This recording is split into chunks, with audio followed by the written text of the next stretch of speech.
ಉಕ್ಕಿನ ಕಾರ್ಖಾನೆ ವಿರುದ್ಧ ಹೋರಾಟಕ್ಕೆ ಗವಿಶ್ರೀ ಬೆಂಬಲ. ಕೊಪ್ಪಳದ ಬಳಿ ಆರಂಭವಾಗಲಿರುವ ಎಂಎಸ್ಪಿಎಲ್ ಉಕ್ಕಿನ ಕಾರ್ಖಾನೆ ವಿರುದ್ಧ ನಡೆಯುತ್ತಿರುವ ಹೋರಾಟಕ್ಕೆ ಕೊಪ್ಪಳದ ಅಭಿನವ ಶ್ರೀ ಗವಿಸಿದ್ದೇಶ್ವರ ಮಹಾಸ್ವಾಮಿಗಳು ಬೆಂಬಲ ಸೂಚಿಸಿದ್ದಾರೆ. ಕೊಪ್ಪಳದ ಎಲ್ಲ ಗಣ್ಯರು, ಸಂಘ ಸಂಸ್ಥೆಯವರು ಗವಿಶ್ರೀಗಳನ್ನ ಭೇಟಿಯಾದಾಗ ಈ ಕುರಿತಂತೆ ಸ್ಪಷ್ಟವಾಗಿ ಮಾತನಾಡಿದರು.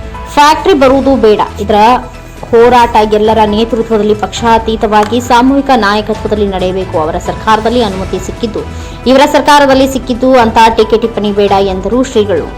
ಸರ್ಕಾರದ ಮೇಲೆ ಒತ್ತಡ ತರುವುದು ಜನಪ್ರತಿನಿಧಿಗಳ ಜವಾಬ್ದಾರಿ ಎಂದು ಶ್ರೀಗಳು ಕಾರ್ಖಾನೆಗಳ ಆರಂಭದಿಂದ ಕೊಪ್ಪಳ ಸೇರಿದಂತೆ ಅನೇಕ ನಗರಗಳಿಗೆ ಕುಡಿಯುವ ನೀರಿನ ಸಮಸ್ಯೆ ಆಗುತ್ತದೆ ಎಂದು ದೂರಿದರು. ಕೊಪ್ಪಳದ ಸುತ್ತಮುತ್ತಲಿನ 40 ರಿಂದ 50 ಕಿಲೋಮೀಟರ್ ದೂರದ ಎಲ್ಲ ಜನರಿಗೂ ನೀರಿನ ಸಮಸ್ಯೆಯಾಗಿದೆ. ಕಾರ್ಖಾನೆಯಿಂದ ಆಗುತ್ತಿರುವ ತೊಂದರೆ ಎಲ್ಲರ ಬದುಕಿನ ಪ್ರಶ್ನೆಯಾಗಿದೆ.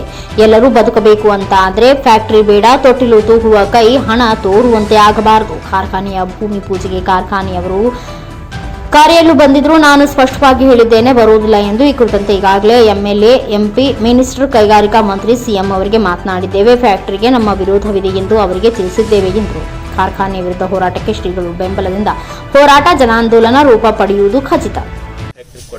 ಈಗ ಅವ್ರಿಗೆ ಕುಡಿಯೋ ನೀರಿನ ಸಮಸ್ಯೆ, ಎರಡನೇ ಬೆಳೆ ನೀರಿನ ಸಮಸ್ಯೆ, ಆಮೇಲೆ ಈಗ ಇಂಡಸ್ಟ್ರಿ ನೀರೆಲ್ಲ ಒಳಗ್ ಬಿಡ್ತಾರ. ಈಗ ಅವೆಲ್ಲ ಈಗ ನೋಡಿ ಇದ್ರ ಹತ್ರ ಬೋರ್ವೆಲ್ ನೀರೆಲ್ಲ ನೀರೆಲ್ಲ ಅದಕ್ಕೆ ಹೋಗಿ ನೀರ ಕಲುಷಿತ ಇದೆ. ಡ್ಯಾಮಿನ ನೀರ ಕಲುಷಿತ ಇದೆ. ಆಕ್ಚುಲಿ ಆ ನೀರು ಮಣ್ಣಿನ ಸಾಕು, ಕೃಷಿ ಜಮೀನು ಬೇಕು.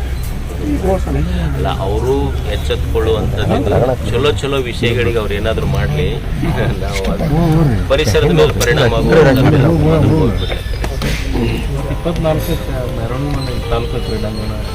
ಎಲ್ಲಿ ಮಾಡ್ತಾರೆ, ಅಲ್ಲಿ ಬಿಸಿಲು ಇರ್ತೈತೇನಲ್ಲ, ಇದ್ರಾಗ ಮಾಡ್ಬೋದಾ?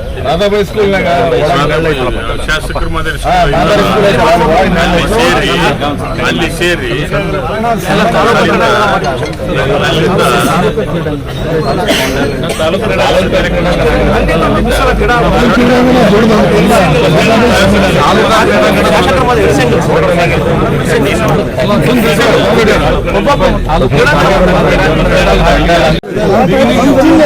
ಪ್ರಾರಂಭ ಫಸ್ಟ್ ಫ್ಯಾಕ್ಟರಿ ಕೊಪ್ಪಳದಿಂದ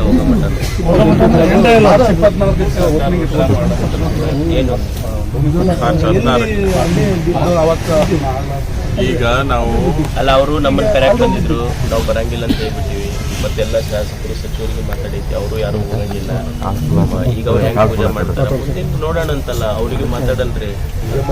ಪೂಜೆ ಮಾಡಿದ್ರೆ ಈಗ ನಾವು 24 ಈಗ ಇದನ್ನು ಕರೆ ಕೊಟ್ಟು ಪ್ಲಾನ್ ಮಾಡಿದ್ವಿ. 24 ಎಲ್ಲರೂ ಎಲ್ಲ ಸ್ವಾಮಿ ಅವತ್ತಕ್ಕರೆ ಎಲ್ಲ ಸಂಪೂರ್ಣವಾಗಿ ಬಂದಿರ್ತದೆ.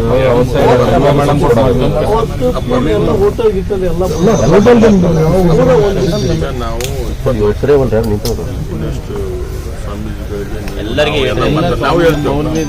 ಎಲ್ಲರಿಗೆ ಎಲ್ಲರಿಗೆ ಹೇಳೋದಿಲ್ಲ. ಇದು ಸಾಮೂಹಿಕ ಒಂದು ಒಪ್ಪಂದ ಇಲ್ಲ. ಈಗ ಎಲ್ಲರೂ ಬದುಕ್ತೀವಿ, ಎಲ್ಲರದ್ದು ಸವಾಲು, ಎಲ್ಲರೂ ನೇತೃತ್ವ ವಹಿಸಿ, ಎಲ್ಲರೂ ಕೂಡಿ ಮಾಡ್ರಿ. ಯಾರು ಇಂಡಿವಿಜುವಲ್ ಎಲ್ಲರೂ ಬದುಕಬೇಕಾಗಿತ್ತಿಲ್ಲ, ಅಜ್ಜರೊಬ್ಬರ ಬದುಕೋದಿಲ್ಲ. ಪ್ರತಿಯೊಂದು ಸಣ್ಣ ಮಗನ ಹಿಡ್ಕೊಂಡು ಮುದುಕನವರೆಗೂ ನಮ್ಮ ಆಯುಷ್ಯ ಕಡಿಮೆ ಆಗುತ್ತೆ. ಎಲ್ಲರದು ಒಂದು 10-15 ವರ್ಷ ಕಡಿಮೆ ಆಗುತ್ತೆ ನೋಡಿ ಆಯುಷ್ಯ ಕೊಪ್ಪಳದವ್ರಿಗೆ.